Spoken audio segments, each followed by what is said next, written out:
ইবনে দিনার রাহমাতুল্লাহ আলাইহি ওনার ঘটনার মধ্যে পাওয়া যায় যে তিনি তওবা করার পরে একবার এক মজলিসে আলোচনা করতে গেলেন। তো সেখানে এক লোক জিজ্ঞেস করলেন, হযরত আপনার ব্যাপারে তো আমরা আগে শুনেছিলাম আপনি অনেক বড় অপরাধী ছিলেন, পাপাচারী ছিলেন, আপনি এই জায়গায় কিভাবে আসলেন যে আজকে আপনার কথা শুনে আমাদের মতো হাজারো গুনাহগারের দিল ভেঙে যায়, আমাদের মধ্যে নেক কাজ করার আগ্রহ বাড়ে, আপনি নিজেই তো একটা অপরাধী ছিলেন। একজন জিজ্ঞেস করলেন, তিনি বলেন, তাহলে শোনো আমার কথা, আমি প্রতি শবে কদর, কোন দিন? শবে কদরে প্রতিদিন তো আমার মদ পানের রুটিন থাকতোই। শবে কদরে স্পেশাল ভাবে আমি মদ অর্ডার দিতাম যে এই দিন বেশি করে খাও। তো আমার স্ত্রী, তিনি খুব আমলদার ছিলেন, তিনি নেক আমল করতেন। আল্লাহ তাআলা আমাকে একটা কন্যা সন্তান দান করেছেন। কি সন্তান? কন্যা সন্তান। তিনি বলেন, আমার কন্যা সন্তানের বয়স যখন 1 বছর হয়, তখন হঠাৎ করে একদিন আমি এই কদরের রাতে মদের বোতল নিয়ে আসলাম, আর আমার মেয়েটা আমার কোলে ওঠার চলে তার হাতে বাড়ি লেগে মদের বোতলটা ভেঙে গেল। সেদিনের মতো আমি আর মদ পান করতে পারলাম না, যেহেতু রাতে দোকান বন্ধ হয়ে গেছে। কদরের রাতে সাধারণত আমলের জন্য যে যাই করুক না কেন, এই রাতটাকে স্পেশাল ভাবে একটু কাটানোর, অন্তত মসজিদে যে শুয়ে থাকার জন্য হইল যে মসজিদে একটু শুয়ে থাকি। দেখেন, মসজিদে একটু ঘুমানো নিষেধ, মসজিদে ঘুমানো নিষেধ, এ আল্লাহর ঘর। তবে মসজিদটা এত ভালো জায়গা, এত পছন্দের জায়গা আল্লাহর কাছে যে এইখানে কোনো বান্দা এসে যদি একটু শুয়েও থাকে তারপরে সে রহমত থেকে খালি থাকে। এটা আল্লাহর বাউন্ডারি, রহমতের বাউন্ডারি। এখানে আসলেই বান্দার দিলের মধ্যে রহমত চলে যাবে। তো তিনি বলেন, সেরাতে আর মদ পান করতে পারত। পরের বছর আবার আমি এই শবে কদরের রাতে মদের বোতল নিয়ে আসলাম, আমার মেয়ে আবার আমার কাছে ওঠার চলে আবার চলে গেল। তৃতীয় বছর হঠাৎ করে যখন আমি মদের বোতলটা নিয়ে আসলাম, হঠাৎ করে আমার মনে পড়লো যে আমার মেয়েটা তো নেই, তার মেয়েটা 2 বছর বয়সে ইন্তেকাল করেছে। তিনি বলেন যে সেই মদের বোতলটা সামনে নিয়ে যখনই আমি এই চিঠিটা খুলবো, মুখটা খুলবো, এমন সময় আমার মনে পড়লো আমার মেয়েটা যদি থাকতো হয়তো আজকেও আমি মদ পান করতে পারতাম না। গত 2 বছর তো ওর কারণে মদ পান করতে পারি। তিনি বলেন, সে রাতে আমি আর মদের বোতলে হাত দিলাম না, আমি সে বললাম। হঠাৎ ঘুমের মধ্যে স্বপ্নে দেখি আমাকে একটা বিশাল আকারের সাপ তাড়া করে বেড়াচ্ছে। কি তাড়া করতেছে? স্বপ্নের মধ্যে বিশাল আকারের সাপ। তিনি বলেন, আমি দৌড়াতে থাকলাম, আর গভীর মধ্যে আমার সামনে বৃদ্ধ, বয়োবৃদ্ধ, একদম দুর্বল, সে আমার সামনে বললো। আমি তাকে জিজ্ঞেস করলাম, ও ভাই, আপনি কি আমাকে বাঁচাতে পারেন? তিনি বললেন, আমি নিজেই তো চলতে পারি না, তোমাকে আমি কিভাবে বাঁচাবো? তিনি বলেন, এরপর আমি সামনে এগোতে থাকলাম, সাপ আমার পেছনে তাড়া করতেছে। হঠাৎ দেখতে পেলাম এক বড় উদ্যান, আর সেই উদ্যান থেকে একটি মেয়ে সামনে এগিয়ে আসতেছে। হঠাৎ করে খেয়াল করে দেখি ওই মেয়েটা আমার ওই ইন্তেকাল করা 2 বছরের মেয়ে। তিনি আমাকে কাছে দিলেন, আমি চলে গেলাম, সাপ চলে গেল। আমি আমার মেয়েকে জিজ্ঞেস করলাম, মেয়ে, আমি যে সাপ দেখতে পেলাম আর এক বৃদ্ধকে দেখতে পেলাম, এরা কারা? মেয়ে বলতেছে, বাবা, তুমি যে বিশাল সাপ দেখতে পেয়েছিলে সেই সাপ ছিল তোমার গুনাহ। কি? তুমি যে এত এত গুনাহ করেছো, আল্লাহর নাফরমানি করেছো, এই নাফরমানি গুলোই একটা সাপের আকৃতি নিয়ে তোমাকে খাওয়া করতেছে। তিনি জিজ্ঞেস করলেন, তাহলে এই বৃদ্ধ লোকটিকে যিনি আমার সামনে পড়েছিলেন? মেয়ে বলল, বাবা, এই বৃদ্ধ লোকটা হচ্ছে তোমার আমল। ওই যে মাঝে মাঝে হঠাৎ করে তুমি গুনাহ ছেড়ে দিতে, এটাও আল্লাহ তাআলা খালি রাখেননি, এটাকে একটা বড় বৃদ্ধের আকৃতি দিয়ে তোমার সামনে দিয়েছিলেন। তবে বাবা, এই বৃদ্ধ তোমাকে, অর্থাৎ এই সামান্য আমল তোমাকে জাহান্নামের আগুন থেকে বাঁচাতে পারবে। তিনি বলেন, আমার স্বপ্ন ভেঙে গেল, আর আমি সঙ্গে সঙ্গে তওবা করলাম যে আজকের পর থেকে আর একটাও আল্লাহর নাফরমানি আমি করব না। এই যে তিনি তওবা করলেন, এই তওবার বিনিময়ে আল্লাহ তাআলা তাকে কি প্রতিদান দিলেন? তিনি একবার জাহাজে সফর করতেছেন, যেখান থেকে ওনার নাম মালিক ইবনে দিনার হইল। মূল নাম ওনার মালিক ইবনে দিনার নয়, কিন্তু ওনাকে কি বলা হয়? মালিক ইবনে দিনার। দিনার মানে স্বর্ণ মুদ্রা, দিনার মানে স্বর্ণ মুদ্রা। তো বাংলা অর্থ করলে হয় স্বর্ণের মুদ্রার সন্তান, স্বর্ণ মুদ্রার সন্তান। তিনি জাহাজে যাচ্ছেন, তার কাছে টাকা নেই। তো জাহাজের যিনি ছিলেন, তিনি তার কাছে টাকা চাইলেন। তিনি বললেন, আমি তো টাকা নিয়ে আসি, টাকা তো আমার কাছে নেই। তো তিনি বললেন, তাহলে আপনাকে সমুদ্রের মধ্যেই রেখে যাবো। তিনি সঙ্গে সঙ্গে আল্লাহর কাছে আবেদন করলেন, ও আল্লাহ, এত এত মানুষের সামনে আপনি আমাকে লজ্জিত করেন না, আমার টাকার ব্যবস্থা আপনি করে দেন। তো ঘটনার মধ্যে পাওয়া যায় সবাই খেয়াল করে দেখলো সমুদ্রের মাছগুলো সব মাছের মধ্যে একটা করে স্বর্ণ মুদ্রা নিয়ে সবগুলো মাছ এসে উপস্থিত হয়েছে। তিনি একটা মাছের থেকে স্বর্ণ মুদ্রা নিলেন আর সেই জাহাজের মালিককে দিয়ে দিলেন, আর বাকি মাছগুলোকে বলে দিলেন যে আমার আর দরকার নেই, তোমরা এটা নিয়ে ফিরে যাও। সেদিক থেকেই তাকে কি বলা হয়? মালিক ইবনে দিনার। যেই মালিক ইবনে দিনার এই বছর খানেক আগে একজন মধ্যবায়ী ছিলেন, যার আমলের অবস্থা ছিল একটা বড় বৃদ্ধের মতো দুর্বল। তিনি তওবা করার পরে এত বেশি ক্ষমতাশীল পাওয়ারফুল হয়ে গেলেন যে দুনিয়ায় বসে বসে তিনি ডাকেন আর আল্লাহ তাআলা আসমান থেকে তার জন্য গায়েব মদত পাঠিয়ে দেন। তো বান্দা যখন গুনাহ ছেড়ে দেয়, তওবার দিকে বান্দা ফিরে আসে, তখন তার শরীরের শক্তি এবং মনের শক্তি দুইটাই আল্লাহ তাআলা কি করে? দ্বিগুণ করে। এই জন্য আসুন আমরা যারা এখনো পর্যন্ত গুনাহের মধ্যে ডুবে আছি, আজকে থেকে এই মুহূর্ত থেকে আল্লাহ তাআলার সাথে এই প্রতিজ্ঞাবদ্ধ হই যে ও আল্লাহ, জীবনে আর গুনাহ আমি করব না। প্রশ্ন আসতে পারে, গুনাহ তো হবেই, গুনাহ হবে বলেই তো আল্লাহ নিজের নাম গফফার রেখেছেন। আল্লাহ এটাই বোঝাতে চান যে বান্দা, যদি কখনো শয়তান তোমাকে ধোঁকায় ফেলে দেয়, যদি শয়তানের ধোঁকায় পড়ে কখনো তুমি অন্যায় করে ফেলো, তাহলে জেনে রেখো তোমার একজন আল্লাহ আছে যার নাম গফফার, যিনি বারবার ক্ষমা করেন, বারবার অন্যায় মোচন করেন। যতবার তুমি অন্যায়ের শিকার হবে, ফিরে আসো আমার কাছে, আমি আল্লাহ কুদরতি দরজা তোমার জন্য সব সময়।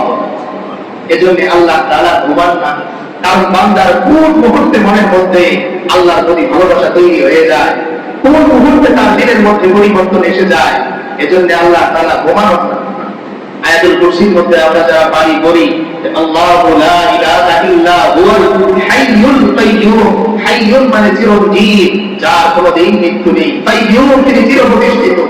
লা তাখুযুহু সিনাতুন ওয়ালা নাওম। আল্লাহ বলেন আমি এমন এক সত্তা যাকে তন্দ্রাও কোনোদিন স্পর্শ করতে, অর্থাৎ এক মুহূর্তের জন্য আমি আল্লাহ পৃথিবী থেকে গাফেল হই না।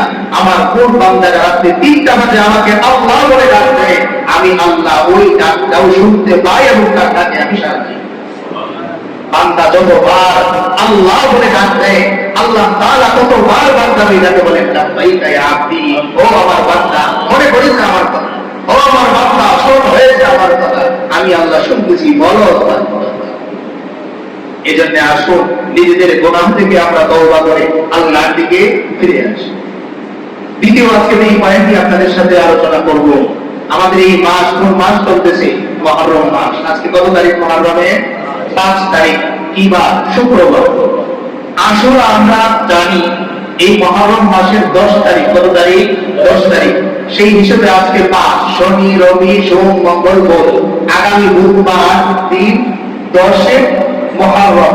কতই মুহররম? 10 এই মুহররম মাসের রোজার ব্যাপারে আল্লাহ রাসূল সাল্লাল্লাহু আলাইহি ওয়াসাল্লাম বলেন, সিয়ামু ইয়াউমি আশুরা ইন্নী আহতাসিবু আলাল্লাহ আন ইউকাফিরা সানাতাল্লাতী ক্বাবলা।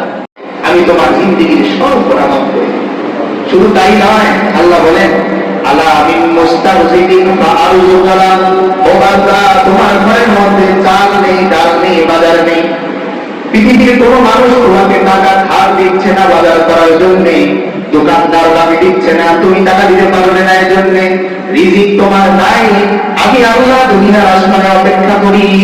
আলা মিন মুস্তারজিদিন, যদি এমন কোন রিজিক প্রার্থনাকারী থাকো, আসো, আমি আল্লাহ ওয়াদা করতেছি তোমার রিজিকের অভাব আমি আল্লাহ দূর করে দিব।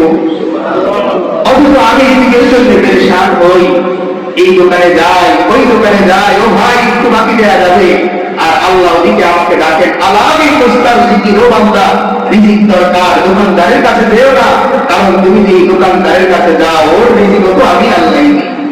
তুমি যেই মালিকের কাছে যাও ওই মালিকের রিজিক আমিই দেই। সুতরাং তার কাছে নয়, আমার কাছে যাও, যেই আল্লাহ আমি মালিককে খাওয়াই, ওই আল্লাহই আমি ওই মালিকের আন্ডারে থাকা চাকরকেও খাওয়াই। এজন্যই মক্কাতে কাবা শরীফের পাশে একজন ভিক্ষুক একবার এমানের বাদশাকে দিক দিয়ে যায়। তো সেই ভিক্ষুক তার কাছে হাত পাতলেন, তিনি কিছু না দিয়ে চলে গেলেন। তা শেষ করে সেই বাদশা, এমানের বাদশা, তো ওই ভিক্ষুক পেছনে পেছনে গেলেন দেখার জন্য যে তিনি কি করেন। দিলেন না আমাকে কিছু, শুনেছি তিনি অনেক বড় দাতা, দানশীল। তো তিনি পেছনে দাঁড়িয়ে দেখতেছেন বাদশাহ খাওয়া শেষ করে আসমানের দিকে হাত তুলে দোয়া করতেছে, আল্লাহ আমার হাজত পুরা করেন, আমার এই দরকার এটা পুরা করেন, এটা দরকার ওটা পুরা করেন। ওই ভিক্ষুক সঙ্গে সঙ্গে সামনের দিকে এগোনো শুরু করলো। বাদশাহ দোয়া শেষ করে পেছনের দিকে তাকিয়ে সেই ভিক্ষুককে ডাক দিয়ে বলল, ভাই তোমার হাতিয়াটা নিয়ে যাও। তিনি বললেন, আপনিই তো ফকির, আপনাকেই আমি দেখলাম, আপনি আরেকজনের কাছে যান, আপনি যার কাছে যে বাদশাহ হইলেন, আমি আপনার কাছে যে কেন ফকির থাকবো, আমিও তার কাছে যে বাদশাহ হয়ে যাব। আল্লাহ এটাই বোঝাতে চান যে আমি যে বাদশাকে রিজিক দেই, ওই আল্লাহই তোমার ঘরের মধ্যে চাল নেই, তোমার চালের ব্যবস্থা আমি আল্লাহ করতে পারি। আল্লাহ ডাকেন, আলা মিন মুস্তারজিদিন ফাআরযুকালা, আছো কি কোন রিজিক তালাশি, আসো আমি আল্লাহ তোমার রিজিকের অভাব দূর করে দিই। 3 নম্বরে আল্লাহ বলেন, আলা মিন মুবতালান ফাআফিয়া, তোমার হার্টের সমস্যা, জ্বরের সমস্যা, ঠান্ডার সমস্যা, কাশির সমস্যা, ডাক্তার বলেছে 1 সপ্তাহ লাগবে। কখনো কখনো ডাক্তার ক্যান্সারের কারণে বলে শেষ স্টেজ, আর ভালো হওয়ার সুযোগ নেই। আল্লাহ বলেন, আলামিন মুবতালা, আসো কোনো ক্যান্সারের রোগী, কোনো হার্টের রোগী, আসো আমি আল্লাহর কাছে তোমার সুস্থতা চাও। আমি আল্লাহ ওয়াদা করতেছি তোমার জিন্দেগীর সব অসুস্থতা দূর করে দিব। অথচ আমি অসুস্থ হবার পরে সর্বপ্রথম আমার মাথায় আসে কোন হসপিটালে যাব, কোন ডাক্তারকে দেখাবো। অথচ আল্লাহ তাআলা কোরআনে আয়াত বলে দিয়েছেন, ওইদা মারিতু ফাহুয়া ইয়াশফি, ও বান্দা তুমি এই কথা স্বীকার করো, আমি অসুস্থ হলে ডাক্তার আমাকে ভালো করতে পারে না, আমি অসুস্থ হলে এই ট্যাবলেট আমাকে ভালো করতে পারে না, ইনজেকশন আমাকে ভালো করতে পারে না, বরং আমি যখন ট্যাবলেটটা বিসমিল্লাহ বলে মুখে দিই, ট্যাবলেট আল্লাহর কাছে জিজ্ঞেস করে, ও আল্লাহ কাজ করবো নাকি বের হয়ে যাব। যদি আল্লাহ বলেন কাজ করো, তো ট্যাবলেট আমার মধ্যে কাজ করে। ইনজেকশনকে যদি আল্লাহ বলেন কাজ করো, তবে কাজ করে। আর যদি বলেন বাপ পাশ দিয়ে চলে আসো, বের হয়ে 1000টা ইনজেকশন দেওয়ার পরও ডাক্তার বলে কিছু করার নেই, আল্লাহর ফায়সালাই। তো আল্লাহ তাআলা ডাকেন, আলামিন মুবতালান ফাআফিয়া, আসো কি কোনো রোগী, আসো কি কোনো বিপদগ্রস্ত, মন ভাঙা, হৃদয় ভাঙা, আসো আমি আল্লাহ তোমার মন ঠিক করে দিব, আমি আল্লাহ তোমার দেহের সুস্থতা আবার ফিরিয়ে দিব, আমি আল্লাহ তোমার মনের সব ধরনের অস্বস্তি দূর করে দিব। শুধু তাই নয়, এরপরে অংশে আলা কাদা আলা কাদা আলা কাদা হাত্তা ইয়াতলু আল ফজর, ফজর উদিত হওয়ার আগ পর্যন্ত আল্লাহ শুধু ডাকতেই থাকেন, ওরে বান্দা আর ঘুমিও না, আসো, এই যে ক্ষমা চলে যাচ্ছে, এই যে রিজিকের ফয়সালা চলে যাচ্ছে, এই যে সুস্থতার ফয়সালা চলে যাচ্ছে, খুব একটু ছাড়ো, আসো আমার কাছে, কি দরকার তোমার, আমি আল্লাহ তোমার জিন্দেগীর সব দরকার পূরণ করে দিই। বান্দা যখন গুনাহ করতে থাকে, গুনাহ করতে থাকে, এরপর যখন এই বান্দাটা আল্লাহর কাছে ফিরে আসে, সেই গুনাহ করা অবস্থায় যতটুকু ক্ষমতা, শক্তি, সামর্থ্য তার থাকে, তওবা করার সঙ্গে সঙ্গে আল্লাহ তাআলা তার শারীরিক এবং মানসিক শক্তি দ্বিগুণ করে দেন।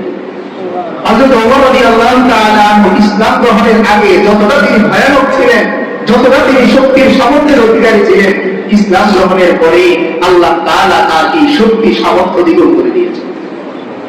এজন্য হযরত